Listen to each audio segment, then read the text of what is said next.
Good morning students, how are you. चलिए, घर पर ही रहें, सुरक्षित रहें और रेगुलर वीडियो को देखते रहें और प्रॉपर नोट्स बनाते रहें।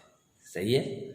चलिए, पिछले लेक्चर में मैंने आपको बतलाया था एक्सट्रैक्शन ऑफ जिंक का निष्कर्षण, जो पूरा नहीं हो पाया था, थोड़ा सा बाकी है उसमें। तो जिंक का निष्कर्षण मैंने बतलाया था, जिसमें कि हम रोस्टिंग तक आपको बतला दिए थे, जारन और भर्जन तक। चलिए, 2 स्टेप और बच रहा है जिंक का, तो आज ये जिंक का निष्कर्षण आपका खत्म हो जाए। तो चलिए, रोस्टिंग और जारन में हम बतलाए थे आपको कि वह प्रक्रिया जिसमें अयस्क को ऑक्सीजन की उपस्थिति में गर्म करते हैं, जिससे इनमें मौजूद नमी तथा उड़नशील अशुद्धियां दूर हो जाती है तथा अयस्क अपने ऑक्साइड्स में परिवर्तित हो जाता है। क्लियर। चलिए, आज जो हम इससे अगला स्टेप है, जब हम रोस्टिंग कर दिए, अब मेरा काम रहेगा रिडक्शन करना, कार्बन रिडक्शन प्रोसेस से उसको अवकरण करेंगे हम फर्नेस में, भट्ठी में। तो चलिए, अगला टॉपिक है मेरा रिडक्शन।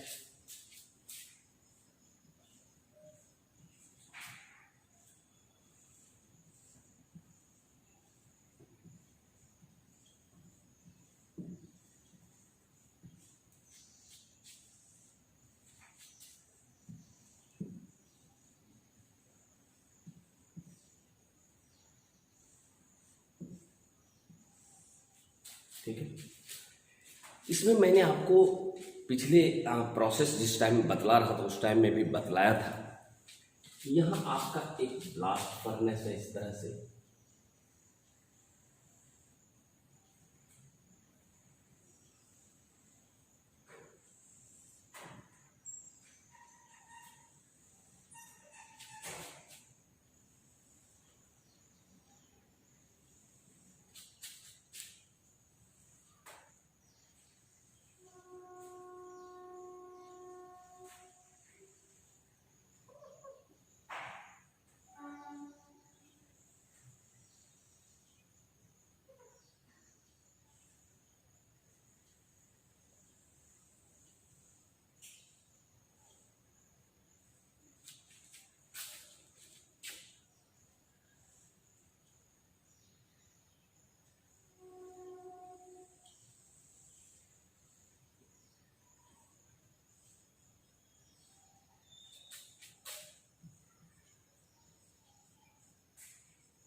ये आपका फर्नेस है। फर्नेस मतलब जिसमें हम गर्म करते हैं, ऑक्साइड अयस्क को गर्म करेंगे और गर्म करके धातु पिघल जाएगा, यानी फर्नेस।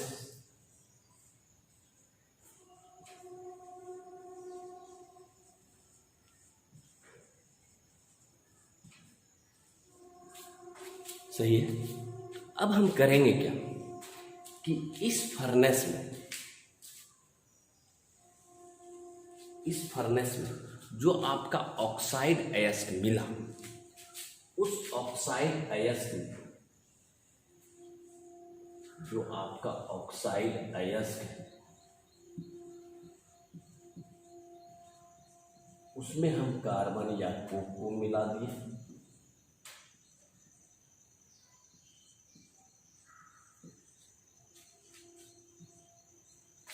ठीक है, यानी उस ऑक्साइड अयस्क में हम कार्बन या कोक मिलाए, फिर हम उसमें सिलिका मिला दिए,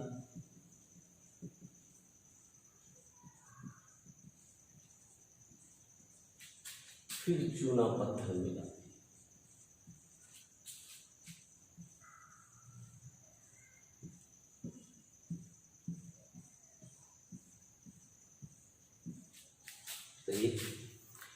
तो इस प्रक्रिया में हम कर क्या रहे हैं रिडक्शन में, कि ऑक्साइड अयस्क में कार्बन या कोक मीन्स होता है कोयला, कार्बन या कोक, सिलिका बालू जिसका फॉर्मूला है SiO2, CaCO3 जिसको आप चूना पत्थर कहते हैं इत्यादि को मिलाकर हम फर्नेस में गर्म करते हैं, हीट करते हैं।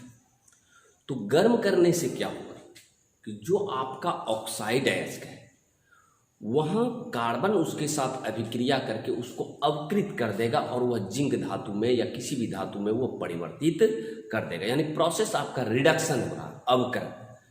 तो कहने का मतलब यहाँ होगा क्या कि सपोज मान लीजिए कि आपका जिंक ऑक्साइड है, आपने कार्बन या कोक लिया और यहाँ कार्बन या कोक क्या करेगा, रिडक्शन करके जिंक धातु में परिवर्तित कर देगा। ये आपका Zn+CO नहीं दिखाई दे रहा है,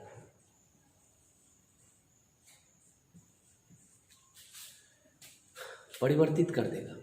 तो कहने का मतलब ये हुआ जिंक ऑक्साइड,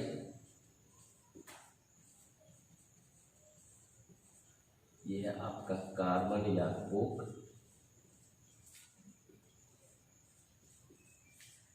ये जिंक मेटल हो गया, और CO तो आप जान ही रहे हैं कार्बन मोनोऑक्साइड है।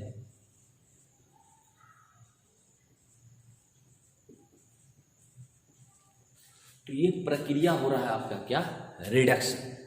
कार्बन, ये इसको ही हम कहते हैं रिडक्शन, जिसको हम कहते हैं अवकरण। तो आप लिखिएगा in this process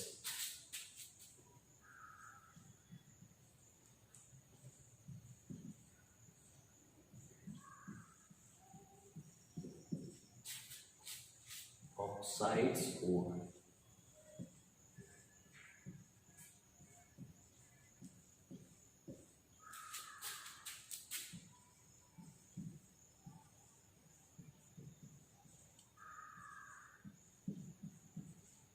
mixed with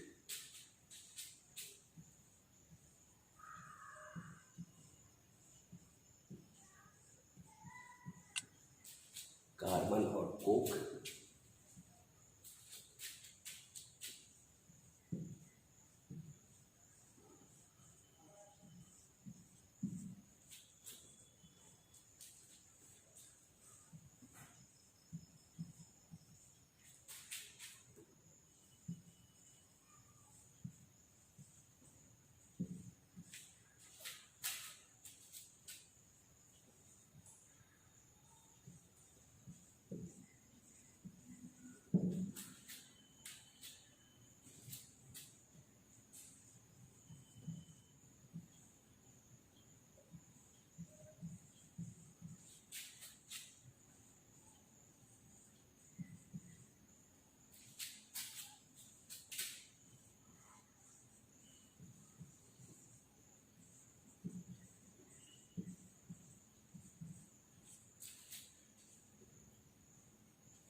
clear.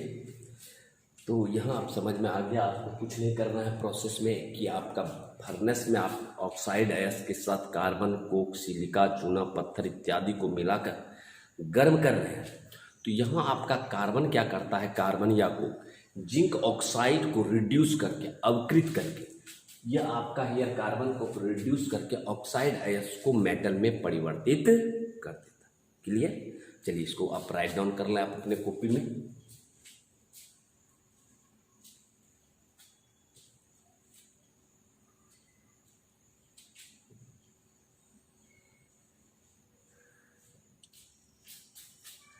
Hindi में भी लिख लें।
तो ये था आपका रिडक्शन।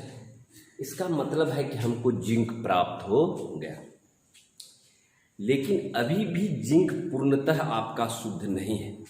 ये जो जिंक मिला, ये इसमें अभी भी कुछ न कुछ अशुद्धियाँ मौजूद हैं। अब मेरा काम रहेगा उस अशुद्धियों को दूर करना। तो अंतिम स्टेप हम चलेंगे प्यूरिफिकेशन ऑफ जिंक, यानी जिंक का शुद्धिकरण, लेकिन किस विधि द्वारा? इलेक्ट्रोलाइसिस मेथड द्वारा। जरा इसको लिख लें आप।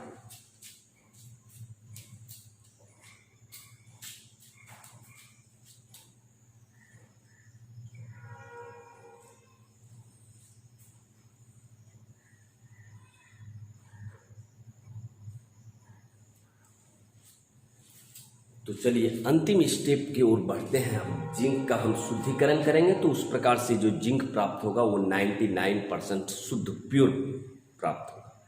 तो चलिए अंतिम स्टेप है मेरा प्यूरिफिकेशन ऑफ जिंक, जिंक का शुद्धिकरण थ्रू इलेक्ट्रोलाइसिस मेथड, मीन्स विद्युत विच्छेदन विधि।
चलिए अंतिम प्रोसेस की ओर बढ़ते हैं, प्यूरिफिकेशन ऑफ जिंक।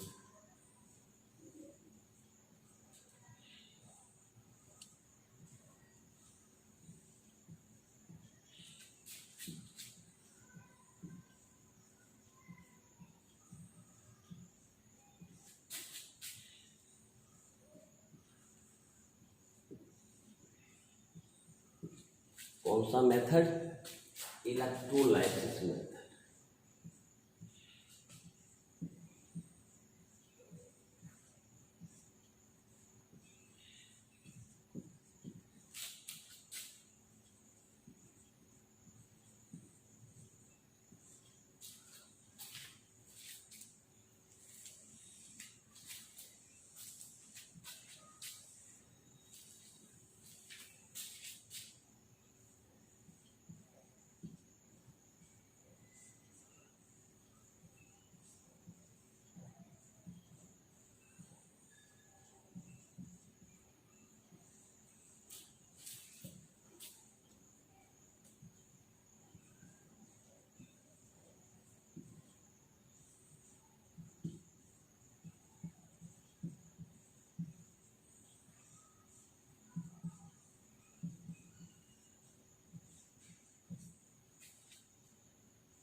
सही है, इलेक्ट्रोलाइसिस मेथड है। अब प्यूरिफिकेशन ऑफ जिंक अब अंतिम स्टेप की तरफ है।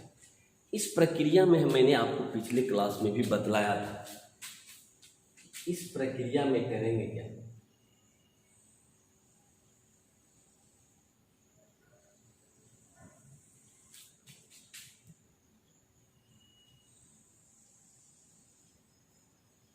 एक विद्युत घट लेंगे बड़ा सा, जिसमें हम इलेक्ट्रोलाइसिस प्रोसेस करते हैं। एक तरफ हम लेंगे कैथोड,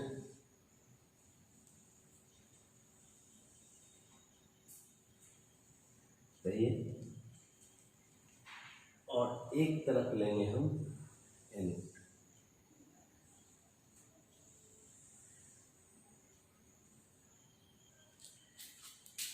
वैसे भी आपको पता होना चाहिए, cathode is having negative terminal और anode is having positive terminal. हम क्या करते हैं, इस दोनों को विद्युत धारा से जोड़ दिए। लेकिन आपको पता होना चाहिए, यहाँ हम आपको लिखा है pure metal x at cathode,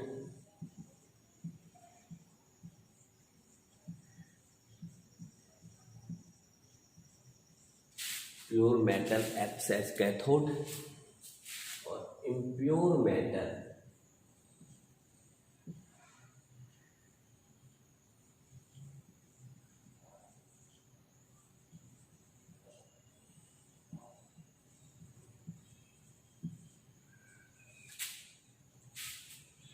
impure metal acts as anode. यानी इस प्रक्रिया में शुद्ध धातु का कैथोड तथा अशुद्ध धातु का एनोड लेते हैं, और जो भी धातु हमको चाहिए प्राप्त करना है, उसके जलीय लवण को हम इलेक्ट्रोलाइट के रूप में लेते हैं। इलेक्ट्रोलाइट का मतलब हुआ विद्युत विच्छेद के रूप में लेते हैं।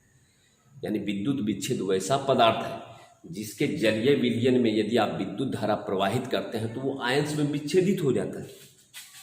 अगर हमको जिंक चाहिए तो हम क्या करेंगे, जिंक का जलीय लवण को इलेक्ट्रोलाइट में, जैसे जिंक सल्फेट इलेक्ट्रोलाइट के रूप में लिए, तो जैसे ZnSO4 के विलयन में हम विद्युत धारा प्रवाहित करेंगे तो ZnSO4 टूट जाएगा, Zn+2SO4-2। तो यहाँ ZnSO4 टूट गया, Zn+2SO4-2, Zn+2SO4-2।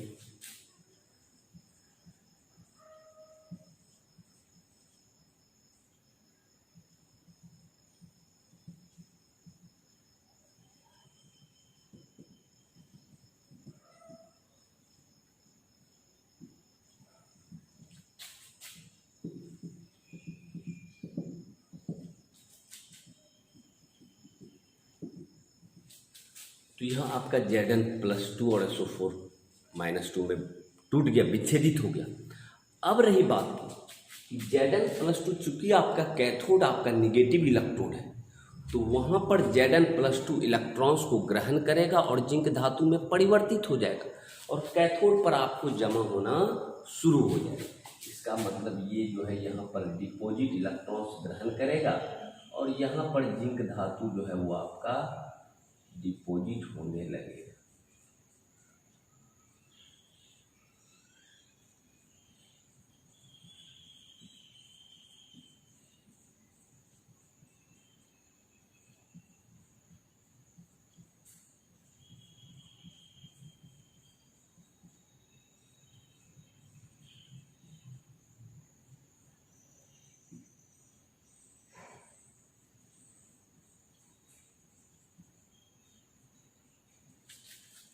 जिंक धातु आपको कहाँ पर जमा मिलेगा, कैथोड पर मिलेगा। तो कहने का मतलब इस प्रक्रिया में आप क्या देख रहे हैं कि सबसे पहले ZnSO4 टूट गया,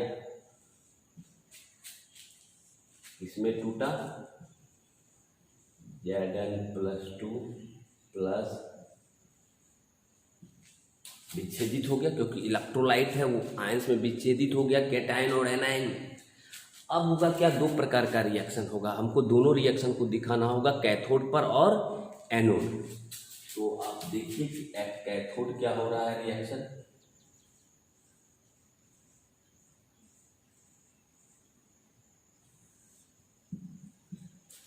कैथोड पर क्या हो रहा है, Zn+2 है तो इलेक्ट्रॉन ग्रहण किया, क्योंकि तो यहाँ +2 है, +2 का मतलब 2 इलेक्ट्रॉन ग्रहण। अगर यहाँ +3 रहता तो 3 इलेक्ट्रॉन ग्रहण। ये आपका जिंक मेटल, और ये जो प्राप्त हुआ वह 99% शुद्ध, 100% प्योर। और यहाँ आपको दिखाना पड़ेगा दूसरा एनोड, यहाँ SO4 है ये क्या किया,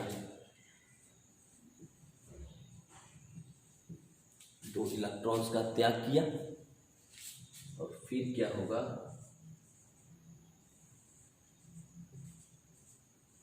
सल्फर डाइऑक्साइड और ऑक्सीजन गैस बनकर एनोड से निकल जाएगा। क्लियर।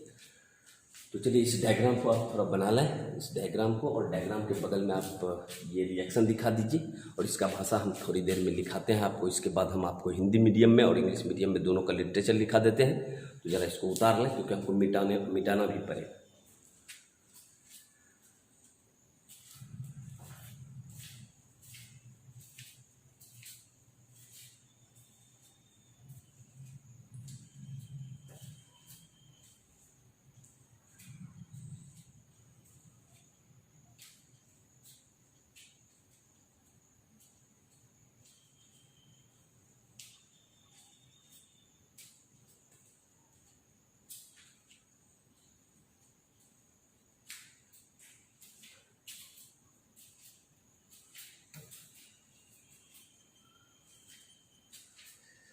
चलिए लिख लिया आपने। चलिए इसका ज़रा सा भाषा लिख लेते हैं।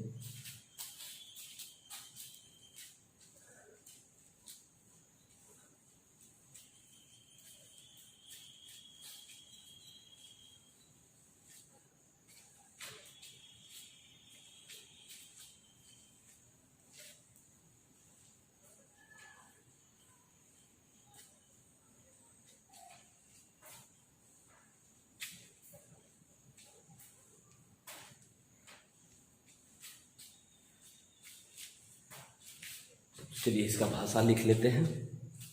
In this process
clear.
Clear. तो इस प्रक्रिया में मैंने आपको लिखा दिया और उसके बाद रिएक्शन आपको दे दिया। इस प्रक्रिया में शुद्ध धातु का कैथोड तथा अशुद्ध धातु का एनोड लेते हैं और धातु का जलीय लवण विद्युत विच्छेद के रूप में लेते हैं, इलेक्ट्रोलाइट के रूप में।